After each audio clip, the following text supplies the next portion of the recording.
Audit of journal insurance business companies. Journal insurance का meaning तो हम समझते ही हैं पहले ही। कोई भी पर्सन जो अपने इंश्योरेंस करवाता है, आजकल के टाइम में काफी प्रकार के इंश्योरेंस चल रही हैं, लाइफ इंश्योरेंस है, इंडोमेंट प्लान है, हेल्थ इंश्योरेंस है। इनका जो बिजनेस चल रहा है इसका भी ऑडिट होता है। गवर्नमेंट के हिसाब से इनका भी ऑडिट होना चाहिए, ये भी हर साल अपना ऑडिट जरूर करवाते हैं।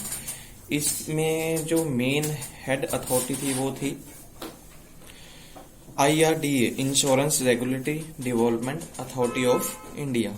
इन्होंने ही सिनेरियो सेट की हुई है, मींस इसके अकॉर्डिंग ही रूल बने हुए हैं। एक ऐसी संस्था है जिसके अंडर सारी इंश्योरेंस कंपनी जो है काम करती हैं। किस बंदे का कमीशन बनता है, क्या इंसेंटिव बनता है, या किस प्रकार का पॉलिसी आएगा तो उसका बेस प्लान कैसा होगा, कितने साल के लिए होगा, सब कुछ डिसाइड यही करते हैं। मान लो किसी प्रकार का कोई किसी क्लाइंट का झगड़ा चल रहा है, या किसी ने दोबारा से इंश्योरेंस री इंश्योरेंस करवानी है, कोई भी पॉइंट हो, वो सारे जो अंडर चलते हैं वो IRD के अंडर ही चलते हैं। तो कोई भी कंपनी या फिर बैंकिंग इंडस्ट्री कोई भी हो जो इंश्योरेंस का काम भी कर रही है, उनका भी ऑडिट होना जरूरी है। ऑडिट का मतलब क्या हो गया, उनकी जो बुक्स ऑफ अकाउंट्स हैं वो भी साल बाद वैसे ही बनती हैं और उनका चेकअप भी होता है। चेकअप करने में क्या होगा, एग्जामिनेशन करते हैं बुक्स में जो प्रॉपर रिकॉर्ड किया गया एक्चुअल में वो कुछ है या नहीं है। कोई क्लाइंट्स का झगड़ा चल रहा है, उसको सॉल्व किया जा रहा है या नहीं किया जा रहा। कोई क्लाइंट्स ने केस वगैरह लगाए हैं, उनको चेक किया जाता है एक्चुअल में लगे सही है या नहीं है। अगर कंपनी की गलती है तो उनकी गलतियों को दूर किया जाता है। उसी को ये हम बोलते हैं कि ऑडिट करना। इन्होंने आगे दिए pre IRD scenario, post IRDA scenario. Pre IRD का मतलब क्या होता है, जब ये insurance regulatory development act of India कानून जब जो संस्था बनी थी, इससे पहले की जो सिनेरियो थी उस टाइम पे कहते थे ज्यादा से ज्यादा कंपनीज अपना प्रॉफिट वगैरह बहुत देखते थे। आज के जो पोस्ट थ्योरी मीन आज में क्या है, जो बंदा आपके साथ जुड़ा हो उसको साथ लेके चलते हैं। टाइम टू टाइम उसका जो कमीशन बनता है उसको प्रोवाइड करना, या फिर उसका क्लेम जो बनता है देना। पहले काफी कुछ पेपर वर्क करना पड़ता था, लेकिन आज के टाइम में क्या ऑनलाइन ही सब कुछ हम देखते हैं। जैसे कि ऑनलाइन में आपने किस्तें भर दो, ऑनलाइन क्लेम के लिए अप्लाई करो, सब कुछ अपना वैसे ही आ जाता है। मेन जरूरत है कि डॉक्यूमेंटेशन सही होनी चाहिए। पहले क्या था, सिर्फ जो मैनेजर्स हो गए या general insurance corporation of India companies होती थी तो वही अपना काम देखती थी, उनके हिसाब से मैनेजर्स अपना ही बनाने की बस होती। कभी भी इंडस्ट्री जो है, इंडस्ट्री खुद ही पॉलिसी मेकर होती थी। मींस कोई कंपनी जैसे है उसने अपने हिसाब से पॉलिसी बना देनी होती थी, रूल्स एंड रेगुलेशन बना देते थे, वही सबके ऊपर लागू हो जाते थे जब कोई इंश्योरेंस चला रहा है। लेकिन बाद में गवर्नमेंट ने इस संस्था को लागू किया तो इन्होंने ही सारा इंश्योरेंस का काम अपने अंदर ले लिया। कोई भी इंश्योरेंस कंपनी आज बिजनेस स्टार्ट करना चाहती है तो पहले उनको लाइसेंस इनसे लेना पड़ता है, insurance regulatory development authority of India से। तो जो भी कमीशन के रूल्स हैं या री इंश्योरेंस के रूल्स हैं या फिर कोई ब्रोकरेज है, कोई जैसे एजेंट वगैरह बने हुए हैं, तो सभी लोगों की रजिस्ट्रेशन इसके अंडर होती है। तो यही पब्लिक के लिए आगे आके काम करते हैं। इन्होंने लिखा भी है जब भी ऑडिट होगा तो क्या क्या चीजें काम करते हैं IRDA वाले। सबसे पहले एस्टिमेशन ऑफ आउटस्टैंडिंग क्लेम। हमेशा वो देखते हैं किन लोगों के पैसे जो है क्लेम में पेंडिंग है, टाइमली उनको प्रोवाइड करना है। यही ऑडिट करवाने में हमेशा जरूरत है। कई बार कंपनी जैसे ही बोल दें हमने दे दिए हैं, बाद में दूसरी पार्टी केस भी लगा रही है, तो उस चीजों को वेरीफाई करना भी किन लोगों का कितना क्लेम पेंडिंग है, उसका एस्टिमेशन लगाने का काम भी इन्हीं का ही है। सेकेंड है कमीशन एंड ब्रोकरेज। जो पर्सन इंश्योरेंस में, क्योंकि कंपनी तो हर जगह जा नहीं सकती, जो भी इंश्योरेंस कंपनी है उन्होंने अपने आगे एजेंट हायर किए। जब LIC बना, LIC का भी जैसे हम बोलते हैं जॉब चाहिए तो उनके भी सेल्स एग्जीक्यूटिव होते हैं। वो आगे पेपर दो, आप उसमें लग सकते हो, तो आपको आगे क्या होता है, टारगेट होता है इंश्योरेंस आगे जुड़वाने। जितने आप इंश्योरेंस करवाओगे आपको इंश्योरेंस करवाने के उतने ही कमीशन वगैरह मिलते हैं। तो कौन कौन से एजेंट कंपनी के साथ जुड़े हुए हैं, उनका जो भी ब्रोकरेज बनता है या कमीशन बनता है वो टाइमली उनको प्रोवाइड करना। Current assets and liability.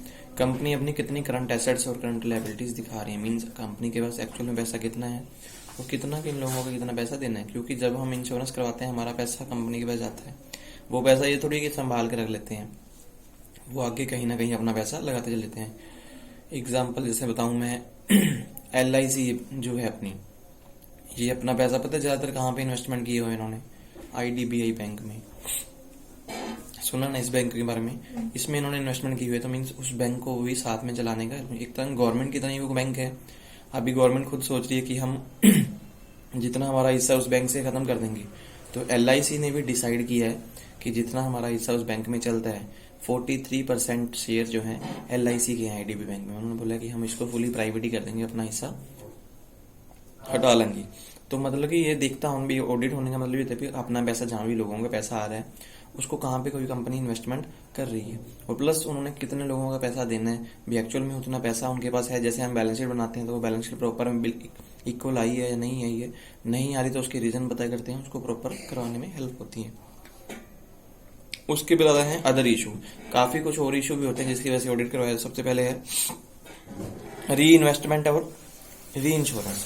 मान लीजिए कंपनी ने कहीं पे इन्वेस्टमेंट करनी है या किसी बंदे की दोबारा से इंश्योरेंस करनी है, कई बार बंदा कोई करना नहीं चाहता, कंपनी ने ऑटो मोड पे कर दी, या कोई बंदा इंश्योरेंस करना चाहता है उसी को दोबारा आगे बढ़ाना चाहता है, कंपनी प्रॉपर साथ नहीं दे रही, तो उस टाइम पे भी हमें हेल्पफुल हो जाती है। मीन्स ऑडिट में ये सारी चीजें निकल के आ जाएंगी। Audit implement requirement, audit implement requirements, audit करने के लिए जिन जिन चीजों की जरूरत होती है। कई बार कंपनी को लगता है कि हमारा काम बिल्कुल सही चल रहा है, हम नहीं ऑडिट करवाना चाहते, लेकिन कंपनी को लगता है कि ऑडिट होना जरूरी है, या फिर गवर्नमेंट को लगता है तो ऑडिट होगा। उसमें किन किन लोगों की जरूरत है उन चीजों को भी पहले देखा जाएगा। लागू करना ही होता है, इम्प्लीमेंट करना भी लागू करना ही होता है। ऑडिट को जब लागू किया जाएगा तो वो हमेशा देखा जाएगा जितने भी पब्लिक सेक्टर में आ रही होंगी, जर्नल ऑफ मीन्स इसको हम बोल सकते हैं journal audit account of India, जो भी हमारे आते हैं तो वो सारे पर्सन जिसमें इसमें आएंगे उन्हीं को ही आगे लेके आ जाता है। कोई भी ऐसा बंदा नहीं है भी कंपनी इंश्योरेंस बोले कि हम इसी से ऑडिट करवा लिया, पहले उसकी परमिशन जो है गवर्नमेंट से लेनी पड़ेगी, तो वो बंदा ऑडिटर बनेगा उस कंपनी में, फिर जाके वो ऑडिट कर सकता है। विदाउट कोई परमिशन कोई पर्सन ऐसे ऑडिटर नहीं बनता, क्योंकि गवर्नमेंट्स के अंडर जो कंपनीज आती हैं, जैसे अभी जितना भी इंश्योरेंस का बिजनेस है मोस्टली गवर्नमेंट ने ही लागू किया हुआ है। IRDA जो अथॉरिटी है ये गवर्नमेंट के अंडर ही है। अभी तो जैसे LIC में गवर्नमेंट ने अपना हिस्सा खत्म कर दिया, लेकिन रूल्स एंड रेगुलेशन तो फिर भी गवर्नमेंट के ही चल रहे हैं, तो गवर्नमेंट से पहले परमिशन लेनी ही पड़ती है, तभी जाके कोई पर्सन जो ऑडिटर बनेगा और ऑडिट लागू हो जाएगा। ये खुद डिसाइड करते हैं कि किन कंपनियों का ऑडिट होना चाहिए, जिनका बिजनेस काफी ज्यादा है, मोस्टली 1 करोड़ से हम एग्जाम्पल दे सकते हैं, जिनकी टर्नओवर 1 करोड़ से ज्यादा है, तो उन कंपनीज को अपना इंश्योरेंस बिजनेस में उनको अपना ऑडिट करवाना जरूरी होगा। नेक्स्ट हमारे पास है audit of partnership account.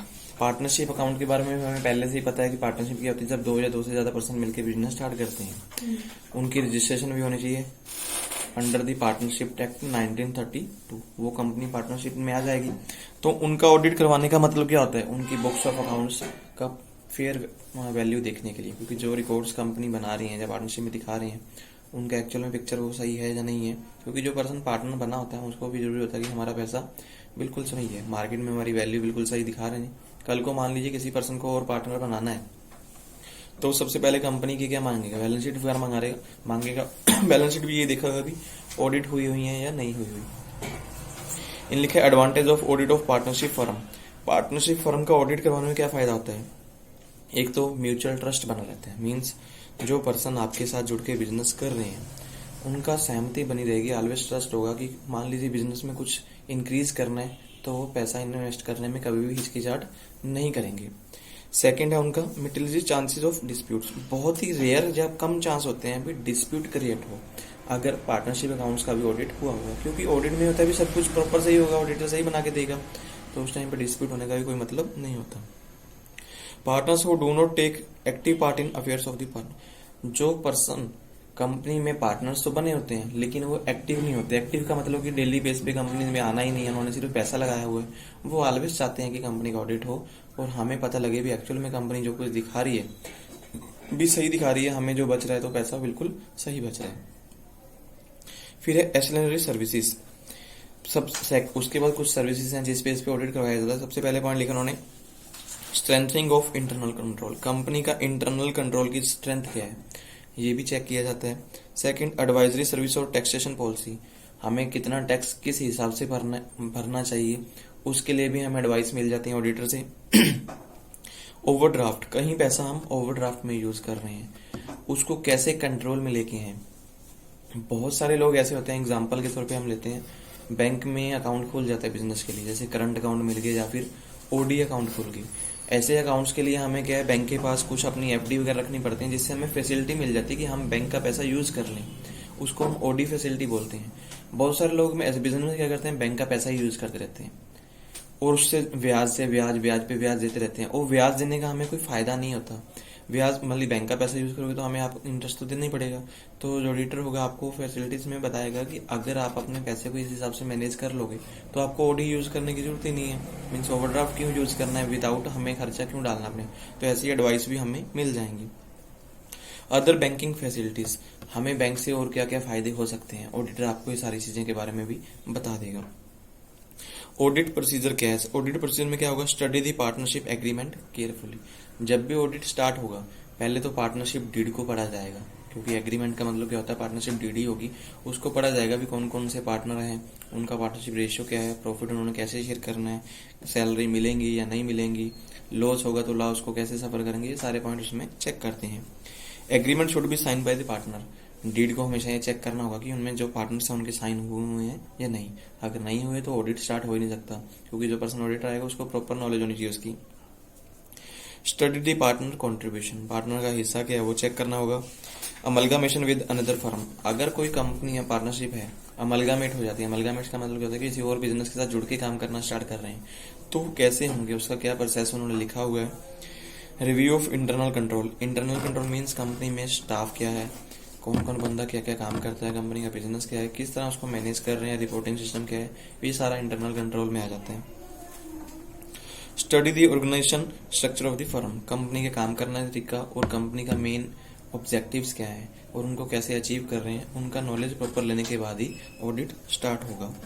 Appointment of auditor by individual partners, जब पार्टनरशिप डीड बनी है तो जो ऑडिटर हायर होगा वो इंडिविजुअल पार्टनर्स ही हायर करते हैं, क्योंकि मान लीजिए दो बंदों की पार्टनरशिप फर्म है, उसमें ऑडिटर कौन डिसाइड करेगा, दोनों पार्टनर ही डिसाइड करेंगे, क्योंकि दोनों की सहमति होनी चाहिए। ये जब भी मान लीजिए जर्नल मीटिंग करते हैं, जब भी होगा ये उसको हायर कर लेते हैं। ये जरूरी होता है कि उनको अपनी पार्टनरशिप डीड में सहमति के अकॉर्डिंग ही उनको बनाना होता है।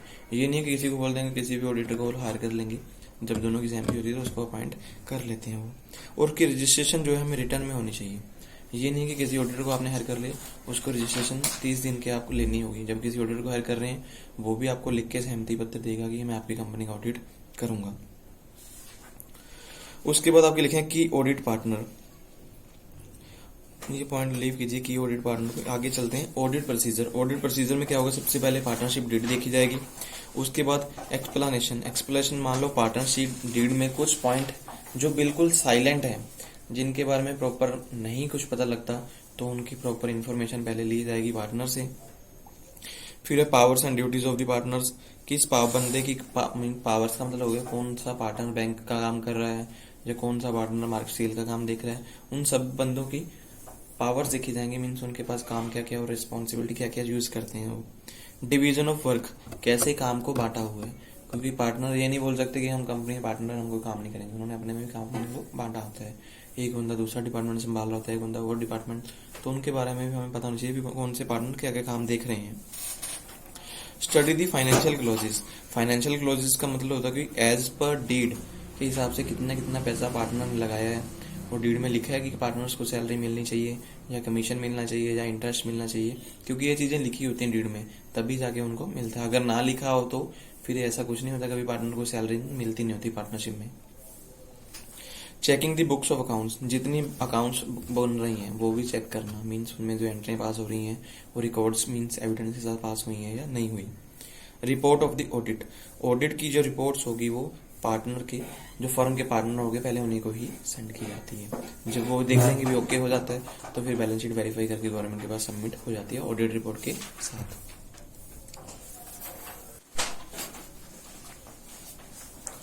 Audit of government companies, last इसमें टॉपिक है आपके पास गवर्नमेंट कंपनीज का ऑडिट। गवर्नमेंट के रूल के हिसाब से मिल सबसे पहले तो बात वो समझने भी गवर्नमेंट कंपनीज क्या होती हैं, पता है इसके बारे में, जिसकी टेक ओवर जो है गवर्नमेंट खुद देखती है, जिनमें हम शेयर मान के चलें मोर देन 51% या फिर 51% शेयर गवर्नमेंट के होते हैं, तब उन कंपनीज को गवर्नमेंट ही बोला जाता है। बहुत सारी ऐसी कंपनीज हैं जो गवर्नमेंट होती हैं, जैसे कि एग्जांपल मान ले BSNL, गवर्नमेंट की एक कंपनी है, हम BSNL को एक्सचेंज तो नहीं बोलते क्योंकि ये कंपनी है गवर्नमेंट की वो, ठीक है। LIC भी पहले गवर्नमेंट की, अभी तो उन्होंने सेल कर दिया।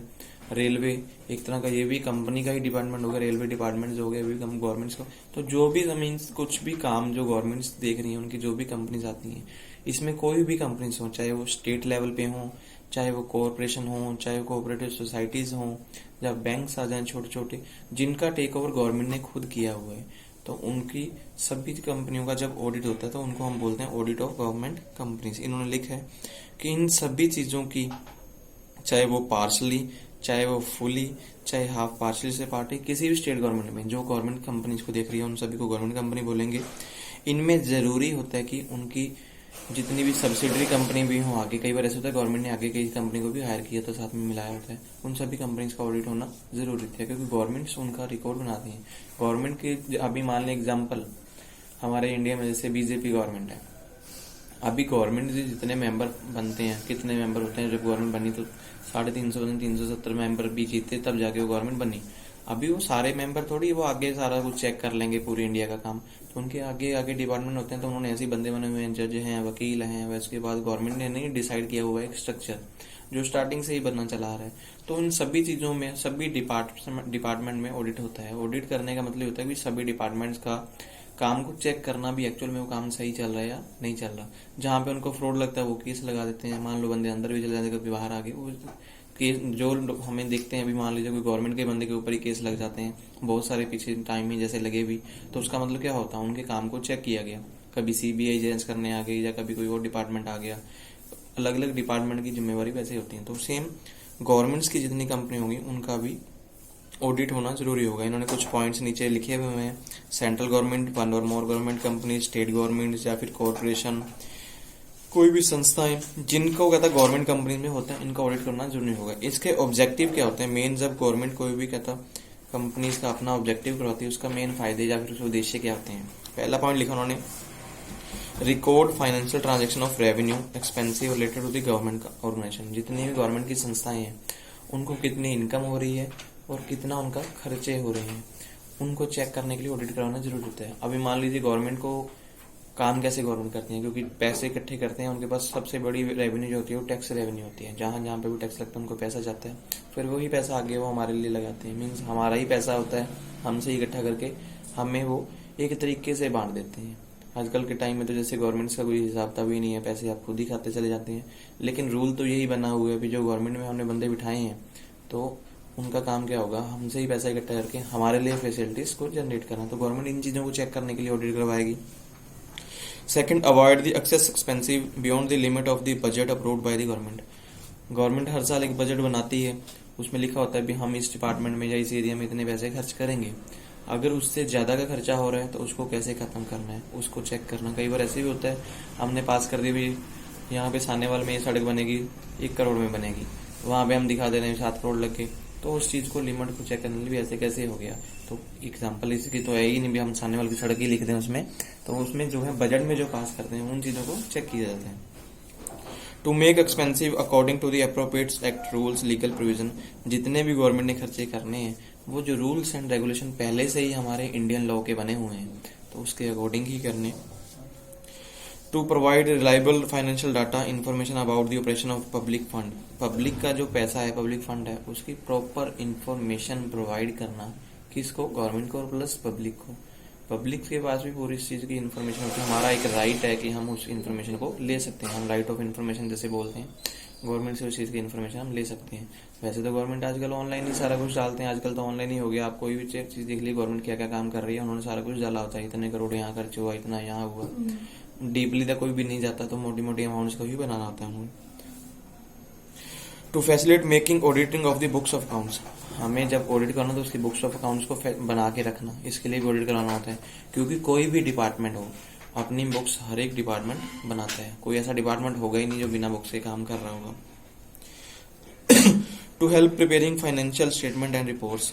ऑडिट करवाने का मेन मकसद यही होता है कि जितनी फाइनेंशियल रिपोर्ट्स बननी चाहिए वो बन जाए इजिली बेस पे। Facilitate for estimating the annual budget by providing financial state data government revenue and expensive. Government के जब ऑडिट हुए होंगे, पिछला डाटा उनके पास होता है, फ्यूचर में उन्होंने क्या प्रोजेक्ट बनाने हैं या कैसे बजट बनाना है, वो पिछला डाटा देख के देखते हैं भी कितना जो हमने पिछले साल डाटा बनाया था, जो ऑडिट बजट बनाया था, उस पर एक्चुअल हमारा कितना खर्च हो गया, फर्दर हम आगे क्या करना चाहते हैं, तो इसलिए ऑडिट करवाया जाता है। Preservation records by the companies. हर एक कंपनी के लिए कहता है जरूरी है कि वो बुक्स ऑफ अकाउंट्स बनाएगी। बुक्स ऑफ अकाउंट्स में जरूरी साथ में ये होगा कि रेलिवेंट जो वाउचर्स होंगे वो आपके पास ऑलवेज अवेलेबल होने चाहिए। कोई भी गवर्नमेंट, अभी एग्जांपल के तौर पे मान लीजिए किसी भी गवर्नमेंट संस्था में चले जाइए, मान लीजिए आपका छोटा सा बिजनेस है, एग्जांपल किसी भी डिपार्टमेंट की ले लो, अगर वो कोई सामान आपसे खरीदने आएंगे बिना बिल के कभी नहीं लेते, कभी भी गवर्नमेंट के डिपार्टमेंट में। मान लीजिए कोई आप एग्जांपल सामने वाला सरकारी हॉस्पिटल ही है, सामान तो वहां पर भी जाता ही होगा, कोई बाहर से सामान आता है, अगर वो बाहर से सामान खरीदेंगे वहां पे जिस बंदे की हेड की जिम्मेवारी है उसकी जिम्मेवारी तो वो बिल के बिना कभी सामान नहीं खरीदते, चाहे 10 रुपए का ही सामान उन्होंने लेना हो। और जब भी वो पेमेंट करेंगे चेक के साथ ही पेमेंट करते हैं, कैश में पेमेंट ही नहीं करते। कोई भी काम, हम जैसे लोग बोले यार 10 रुपए का सामान गया, उसका बिल चेक लेना उसका, तो ये गवर्नमेंट का एक जरूरी है कि गवर्नमेंट में जितने भी डिपार्टमेंट होंगे बिना बिल के कभी वो काम करते नहीं है और चेक के बिना कभी पेमेंट करते नहीं है। तो गवर्नमेंट उन्होंने यही बोला कि हर एक चीज का रेलिवेंट वाउचर होना चाहिए। अगर आप बिना बिल के काम कर रहे हो तो पेमेंट आपको अपनी जेब से देनी पड़ेगी। तो गवर्नमेंट यही बोलती है जो कुछ भी होगा कागजी आपके पास लिखते होना चाहिए, उसी की पेमेंट की, ये नहीं कि साथ के साथ ही चेक होती है, वो अप्रूवल आती है, 4 दिन में है 5 दिन में है, वो ऑनलाइन रिकॉर्ड चढ़ा देगा, फिर उसके पास ऑप्शन आ जाएगी भी आप पेमेंट कर दीजिए। बैंकों में देख लीजिए जितना भी स्टेशनरी का सामान जाता है, क्योंकि बैंक काम जब करते पेन पेंसिल तो उनको बाहर से ही चाहिए, कुछ भी उन्होंने काम करना होता है उसकी अप्रूवल वो पहले हेड ऑफ डिपार्टमेंट से लेते हैं, उसका बिल पास करवाते हैं, फिर वो क्लाइंट जिस बंदे से सामान आया था उसको पैसे ट्रांसफर कर देते हैं। तो ये जो उन्होंने यही लिखा है कि जब भी कोई कंपनी होगी उसके लिए जरूरी है कि रिकॉर्ड्स, रेलिवेंट रिकॉर्ड्स, ऐसे नहीं है भी कोई भी बिल रख दिया, वो पेमेंट उसकी ज्यादा की हुई है तो आप कर देंगे, वैसा कुछ नहीं, तो आपके पास वो रिकॉर्ड होना चाहिए।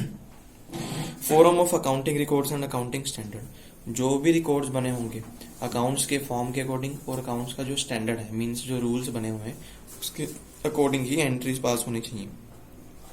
Maintenance of records outside the country, अगर मान लीजिए कोई कंपनीज इंडिया के बाहर चल रही हैं तो उनका भी होना चाहिए रिकॉर्ड्स। मान लीजिए हम रिकॉर्ड्स बाहर भी हम कोई कंट्री में बना रहे हैं बैठ के, कई बार इधर नहीं है हमारा पर्सन, तो कहीं भी उनको मेंटेनेंस बनाना ही होगा। कंपनीज अगर इंडिया में हैं तो उनका रिकॉर्ड्स बनना जरूरी है। Cash flow statement made by mandatory, हर एक कंपनी, कोई भी गवर्नमेंट की संस्था, उनका कैश फ्लो स्टेटमेंट बनेगा ही बनेगा, क्योंकि गवर्नमेंट का मेन काम क्या है, कैश आना और जाना, मीन्स इनकम होगी तो खर्चे वो करेंगे, इसका स्टेटमेंट बनना बहुत ज्यादा जरूरी है। Relaxation exemption to small companies, कुछ छोटी छोटी कंपनीज गवर्नमेंट की होती हैं जिनको कोई रिलैक्सेशन दी गई होती है, काम तो उन्होंने भी करना होता है, लेकिन जो भी एग्जाम्पशन दी होंगी या छूट दी गई होंगी उनकी रिकॉर्डिंग भी होनी चाहिए प्रॉपर। भी जो काम की छूट आपको दी गई उसका रिकॉर्ड भी बनाना है, ये नहीं कि छूट दी हुई तो आप किसी भी काम को उसी में लेके आ जाओ, तो उसका रिकॉर्ड बनाओ एक्चुअल में बनता था या नहीं बनता था।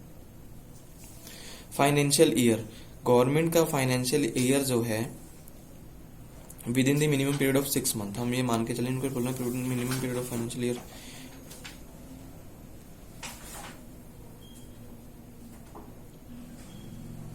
वैसे तो गवर्नमेंट का जो फाइनेंशियल ईयर है हमें पता ही है भी कब स्टार्ट होता है, अप्रैल से स्टार्ट होगा, 31 मार्च को खत्म हो जाता है, लेकिन गवर्नमेंट ये भी बोलती है लेकिन विद इन 6 मंथ, 31 मार्च से लेके उसके बाद जो 6 महीने हैं उसके अंदर अंदर ही आपको सारा रिकॉर्ड इकट्ठा करना होता है, बुक्स ऑफ अकाउंट्स और सारी उन डाटा का ऑडिट वगैरह जो भी है वो होना जरूरी है।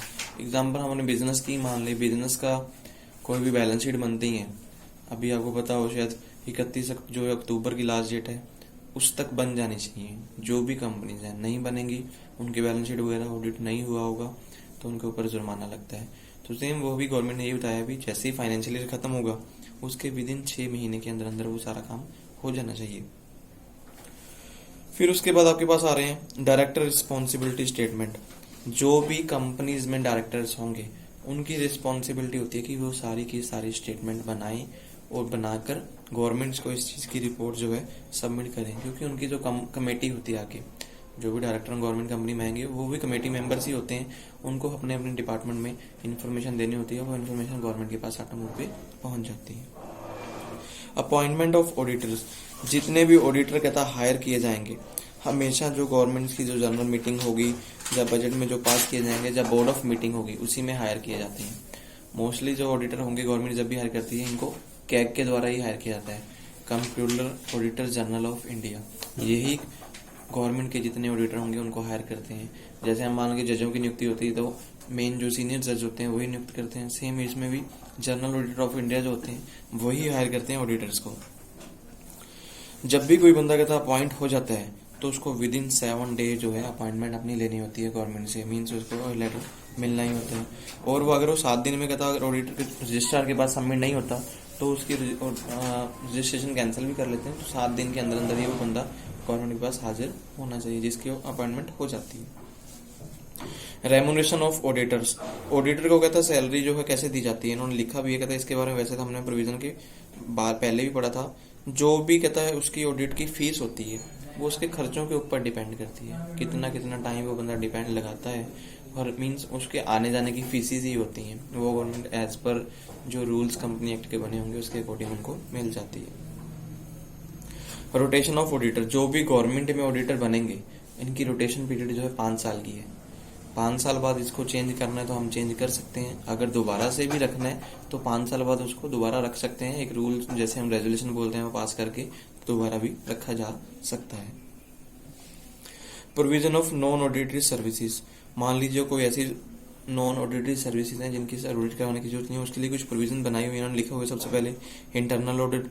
इंटरनल ऑडिट का मतलब होता है विद इन कंपनी की फाइनेंशियल इन्फॉर्मेशन, कंपनी के पास जो पैसा है उसको कैसे करना, इसके लिए कुछ प्रोविजन होगी। अगर कोई कंपनी नहीं भी करवा रही गवर्नमेंट में तो उनकी रूल्स पहले से गवर्नमेंट ने बनाए होंगे।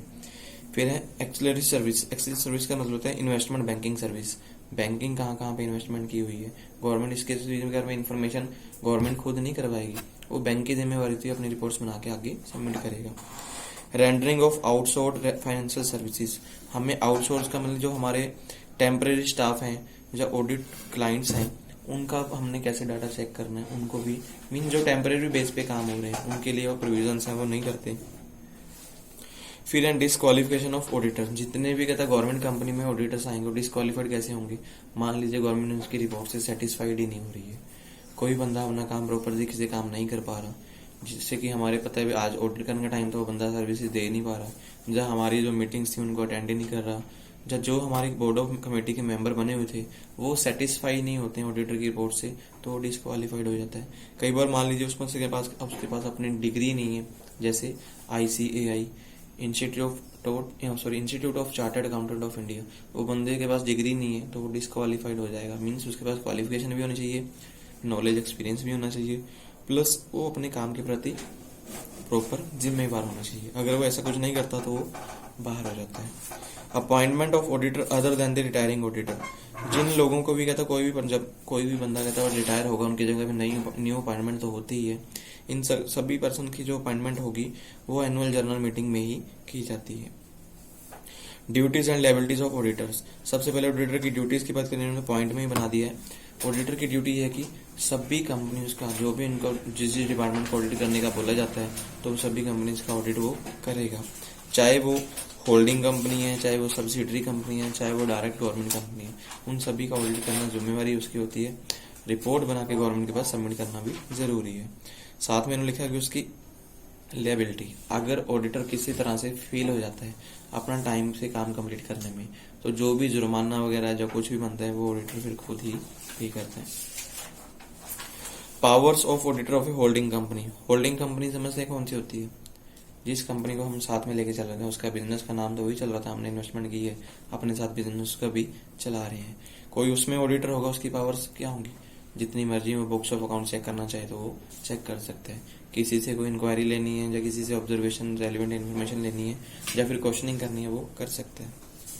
Certification of internal control by CEO, certification का मतलब होता है कि जो कंपनी का चीफ एग्जीक्यूटिव मेंबर होता है उसके पास सर्टिफाइड होना चाहिए, विदाउट किसी सर्टिफिकेशन कोई बंदा किसी ऑडिटर को काम नहीं करवा सकता। मीन्स उसके बाद हमेशा सर्टिफाइड करने की एक जिम्मेवारी होती है कि वो काम को सर्टिफाइड जरूर करेगा। फिर उसके पास आपके पास आता है ऑडिट कमेटी। ऑडिट कमेटी में हमारे पास बोल सकते हैं भी कौन कौन से ऑडिट होते हैं, कॉस्ट ऑडिट, फाइनेंशियल ऑडिट, जितने भी सभी प्रकार के ऑडिट हैं इन कमेटी के अंडर ही होते हैं। ऑडिट कमेटी मेन हमारी ऑडिटर जनरल ऑफ इंडिया में ही आती है, इसको कभी कैग की बोलते हैं हम, कैग के अंडर। कॉस्ट, कौन कौन से ऑडिशन लिखा है, सबसे पहले कॉस्ट ऑडिट।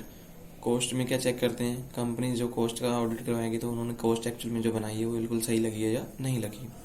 फिर है स्पेशल ऑडिट। स्पेशल ऑडिट जो एज पर गवर्नमेंट या फिर स्टेचुटरी ऑडिट बोल सकते हैं, गवर्नमेंट की गवर्नमेंट के हुक्मों के अंडर जो ऑडिट होता है, कई बार गवर्नमेंट खुद बोलती है इस कंपनी का ऑडिट किसी भी टाइम पे गवर्नमेंट करवा ले, उसको हम बोलते हैं स्पेशल ऑडिट। फिर है स्पेशल ऑडिट के लिए कुछ प्रोविजन लिखी है उन्होंने। एज रिगार्ड्स ऑडिट, कोई भी कंपनी जिनकी शेयर कैपिटल 25 लाख से ज्यादा, इन्होंने लिखा है या फिर 25 लाख से 25 लाख से ज्यादा है, उनका ऑडिट होना जरूरी है। एज रिगार्ड्स एनुअल रिपोर्ट्स, कोई भी कंपनी जो है वो सेंट्रल गवर्नमेंट है चाहे स्टेट गवर्नमेंट कंपनी है, वो अपनी एनुअल रिपोर्ट्स जरूर बनाएंगे। बिना एनुअल रिपोर्ट्स के कोई भी कंपनी काम नहीं कर सकती। As regards application of company act, जो भी कंपनी एक्ट, चाहे वो पब्लिक कंपनी है चाहे वो प्राइवेट कंपनी है, सभी का एनुअल रिपोर्ट्स बनता है। और जिनकी टर्नओवर 20 लाख से ज्यादा होती है उनको अपने एनुअल रिपोर्ट्स बनानी होंगी और बना के सारी जो है गवर्नमेंट के पास सबमिट करनी होंगी, चाहे वो ऑडिट के रिगार्डिंग है, चाहे वो मान लीजिए आपका रिपोर्ट्स के रिगार्डिंग है, चाहे जो कंपनी एक्ट के रिगार्डिंग है। फिर है ऑडिट फीस।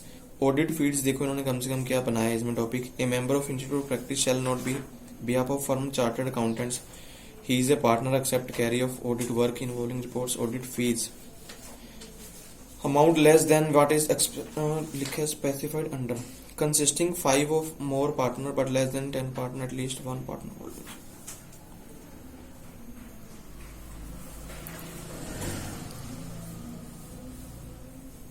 ठीक है, इन्होंने लिखा है भी 6000 पर एनुमम, और जो बंदे प्रैक्टिस वाले हैं इन्होंने लिखा है 12,000 रुपये पर एनुअम। अलग अलग लिखे हैं भी जिन कंपनीज का टर्नओवर 3 मिलियन से ज्यादा है उनका, अगर तो मेंबर उसमें 5 तक ही हैं पार्टनर वगैरह, तो कहता हम 6,000 रुपये पर एनुअम ले रहे हैं।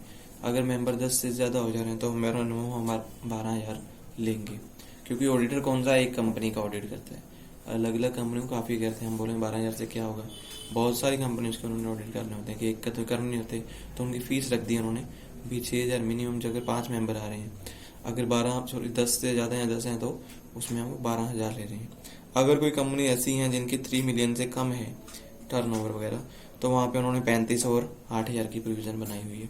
तो इसके अकॉर्डिंग ऑडिट की फीस उन्होंने डिसाइड की हुई है। ये था आपका ऑडिट ऑफ गवर्नमेंट कंपनीज। हम करते हैं CAG, computer and auditor general of India.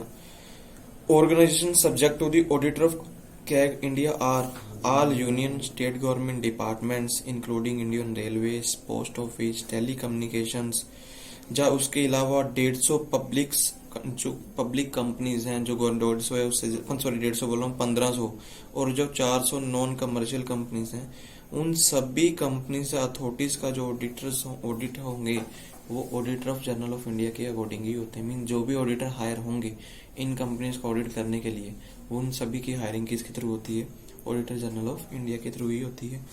Audit of government audit, एक इसको हम बोल सकते हैं कमर्शियल ऑडिट। जो भी गवर्नमेंट की कंपनी होती है उन सभी का ऑडिट होना जरूरी चाहिए। मीन्स कोई भी बंदा होगा भी जो ऑडिट करवाएगा, उनका मैनर जो है वो कंप्यूटर और या फिर auditor general of India he decide करेगा भी ऑडिट होगा किस बेस पे ऑडिट होगा। Audit board setup in commercial audit, कैसे कहता ऑडिट बोर्ड सेट किया जाता है, उसमें क्या हम ऑडिट बोर्ड्स में के पर्सन डिसाइड करेंगे भी कौन कौन सा मेंबर किस किस की जिम्मेवारी होगी, जो आगे रिपोर्ट्स किस पर्सन को करेगा। क्योंकि जो भी बंदा है रिपोर्ट्स तो आगे किसी हेड डिपार्टमेंट को करेगा ही, और हेड डिपार्टमेंट की मेन जिम्मेवारी होती है कि वो सारी reports auditor general of India को आगे सबमिट देंगे। नेचर ऑफ ऑडिट क्या होगा, नेचर ऑफ ऑडिट हम डिसाइड करते हैं हमारे पास, जैसे कि रेगुलेटरी ऑडिट या परफॉर्मेंस ऑडिट। हम ऑडिट को डिसाइड करेंगे भी ऑडिट किस बेस पे हो रहा है। कुछ लोग कॉस्ट ऑडिट करवा रहे हैं, कुछ लोग परफॉर्मेंस देख रहे हैं भी हमारे डिपार्टमेंट की परफॉर्मेंस कैसी है, कुछ लोग रेगुलेटरी का मतलब होता है रेगुलर जो काम चल रहा है वो किस बेस पे हो रहा है। उसके बाद इन्होंने लिखा आपके पास परफॉर्मेंस ऑडिट। परफॉर्मेंस ऑडिट का मतलब वही हो गया अभी परफॉर्मेंस को चेक किया जाएगा। रेगुलेटरी जो फाइनेंशियल की हमारी ट्रांजेक्शन हो रही है रेगुलर बेस पे उसको चेक करना। ऑडिट रिपोर्ट्स, एक्शन या फिर ऑडिट रिपोर्ट्स, जो भी हमारे रिपोर्ट्स बनेंगी वो रिपोर्ट्स किसके पास सबमिट होनी है, गवर्नमेंट के पास कैसी इन्फॉर्मेशन जाएगी, वो सारी चेक करना।